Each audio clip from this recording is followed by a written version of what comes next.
Hi friends, welcome to Kavita's Kitchen. இன்னைக்கு நம்ம கிச்சன்ல எள்ளு பூரணம் வைத்து மோதக கொழுக்கட்டை எப்படி செய்யறதுன்னு பார்க்கலாம். நான் ஆல்ரெடி எள்ளு நல்லா ட்ரை ரோஸ்டா அது வெடிக்கிற அளவுக்கு நான் வறுத்து வச்சுட்டேன். இப்போ இது நல்லாவே ஆறிடுச்சு. இந்த வறுத்த எள்ளை நம்ம மிக்ஸி ஜார்ல ஒரு 4 ஏலக்காய் சேர்த்துக்கலாம். கூடவே 3/4 கப் நான் பொடித்த வெள்ளம் எடுத்திருக்கேன். அதாவது இதுல 1 கப் அளவுக்கு நான் எள்ளு எடுத்து வறுத்து வச்சுட்டேன். வீடியோ லென்த்தியா போகுங்கிறதுனால நான் வறுத்து வச்சுட்டேன். இப்போ இதுல 3/4 கப் பொடித்த வெள்ளத்தையும் சேர்த்து நம்ம மிக்ஸி ஜார்ல நல்லா ஃபைனா பவுடர் பண்ணி எடுத்துட்டு வந்துடலாம்.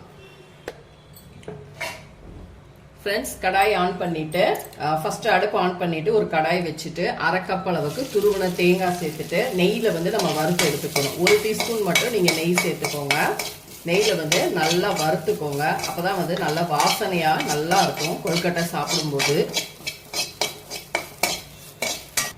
தேங்காய் நெய்ல நமக்கு நல்லாவே வறுபட்டுருச்சு. இப்ப நம்ம எள்ளு வெல்லம் ஏலக்காய் சேர்த்து மிக்சியில பவுடர் பண்ண பாருங்க. இது கூட நம்ம நெய்ல வறுத்த தேங்காய் சேர்த்து மிக்ஸ் பண்ணிக்கலாம்.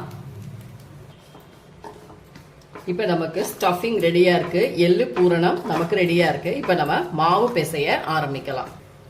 ஃப்ரெண்ட்ஸ், ஒரு பேன்ல நான் 1 கப் அரிசி மாவுக்கு 2 கப் தண்ணி ஊத்திட்டு கொஞ்சமா உப்பு சேர்த்து இந்த தண்ணியை நம்ம நல்லா கொதிக்க வச்சு எடுத்துக்கலாம்.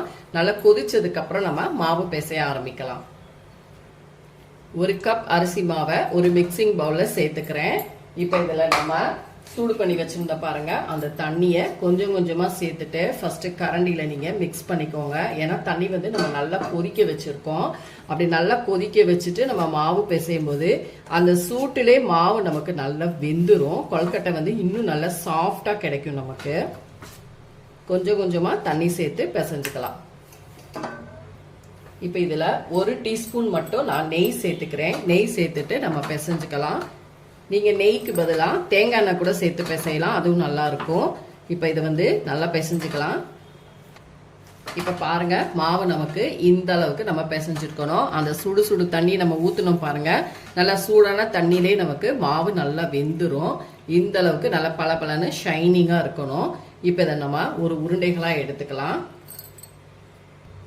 உருட்டிட்டு இந்த மாதிரி கிண்ணம் சேஃப்ல கொண்டு வந்துருங்க. நான் இன்னைக்கு எடுத்திருக்க மாவு வீட்டுல அரைத்த மாவு தாங்க எடுத்திருக்கேன். நீங்க கடை மாவு கூட பயன்படுத்திக்கலாம்.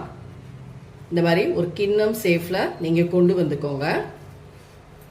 நான் மோல்டு எதுவும் இல்லாம இன்னைக்கு கையில தான் உங்களுக்கு பூரணம் வச்சு நான் செஞ்சு காமிக்க போறேன். இப்ப நம்ம ரெடி பண்ணி வச்ச அந்த எள்ளு பூரணத்தை உள்ள வச்சுட்டு அப்படியே ஃபுல்லா நீங்க கவர் பண்ணிருங்க. அவ்வளவுதாங்க, சிம்பிள். இதுக்கு நமக்கு மோல்டு தேவையே இல்லை. நம்ம கையிலேயே நம்ம அழகா பூரணம், அதாவது மோதக கொழுக்கட்டை செஞ்சிடலாம்.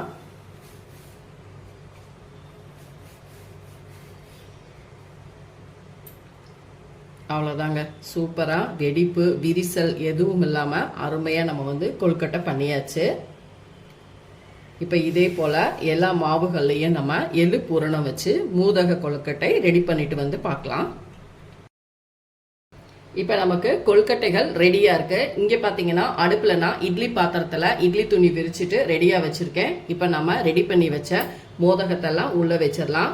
நான் கொஞ்சம் மோதகமும் கொஞ்சம் பால் சேஃப்லயும் பண்ணியிருக்கேன். இப்ப இது நல்லா நமக்கு வேகணும். இது ஒரு 10ல இருந்து 15 நிமிஷத்துக்குள்ள நமக்கு நல்லாவே வெந்துரும். வெந்ததுக்கு அப்புறம் நம்ம எடுத்து பார்க்கலாம் ஃப்ரெண்ட்ஸ். ஃப்ரெண்ட்ஸ், இப்போ நமக்கு கொழுக்கட்டைகள் நல்லாவே வெந்துருச்சு. உங்களுக்கு பார்க்கும் பொழுதே தெரியுது எவ்வளோ ஷைனிங்காக நமக்கு வெடிப்பு விரிசல் இல்லாமல் சாஃப்டாக வந்திருக்கு. இப்போ நம்ம ஒரு பிளேட்டுக்கு மாற்றிக்கலாம். ஃப்ரெண்ட்ஸ், இப்போ பாருங்க, நமக்கு அருமையான மோதகம் எள்ளு வைத்த பூரணம் மோதக கொழுக்கட்டை ரெடியாச்சு. பாருங்க, உங்களுக்கு பார்க்கும் பொழுதே தெரியும். இதில் நமக்கு விரிசல் இல்லாமல் நல்லா சாஃப்டா சூப்பரா வந்திருக்கு. நான் சொன்ன டிப்ஸுகளோட கண்டிப்பா ஃபாலோ பண்ணுங்க.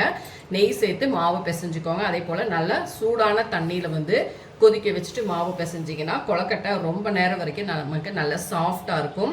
கண்டிப்பா நீங்க ட்ரை பண்ணி பாருங்க. இந்த விநாயகர் சதுர்த்திக்கு இந்த ரெசிபி கவிதாஸ் கிச்சன் சார்பாக இந்த ரெசிபியை கண்டிப்பா நீங்க எள்ளு வைத்த பூரணம் மோதக கொழுக்கட்டை ட்ரை பண்ணி பாருங்க. இந்த வீடியோ பிடிச்சிருந்தா லைக் அண்ட் ஷேர் பண்ணிட்டு மறக்காம கவிதாஸ் கிச்சனுக்கு சப்ஸ்கிரைப் பண்ணிக்கோங்க.